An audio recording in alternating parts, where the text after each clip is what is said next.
Yeah, I mean, it really does give us valuable information about how we can impact our health on this side of menopause.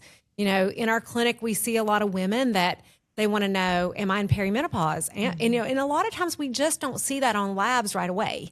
We hear it in the symptoms, we hear it in their stories. But when we as clinicians look at the labs, it's not a black and white picture all the time, depending on when we tested that lab value. So to have something that could measure that age and predict within, I believe it was within 2 years of your menopause date. Is that correct, Kieran?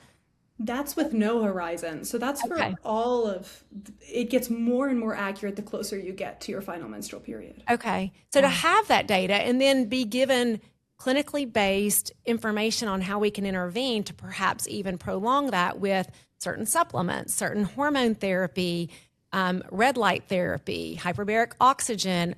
I think it gives us such implication for the future on even how we can intervene with other therapies like peptides, stem cells, or whatever, the case may be. And then we can measure that like you're discussing and intervene earlier so that we know what works for that person. And do we see it change from person to person, or is there a trend that we're seeing in those earlier years? Is there a starting age? Like, do we pull out, the baby's born and it's a girl and we're like, get that baseline, or are we, is, or is it like, you're in your 20s and you've gone past puberty? I don't know. Where's the baseline? Where's that? What age is that?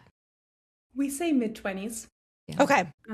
Yeah, mid-20s is when you can start the process. And that's also when we find people start to really complain about things with hormone imbalance. They're like, I have all these symptoms. I'm going into my doctor and my values are always completely clear.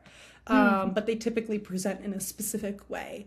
So that's why we say mid-20s is when you're really going to start to see the value add. And that's also when things will you want to be more, you want to start educating yourself about the ovarian aging and how you can sometimes uniquely do things in a different way than we sometimes recommend, which can be detrimental to the ovary, especially when it comes to certain biohacking techniques.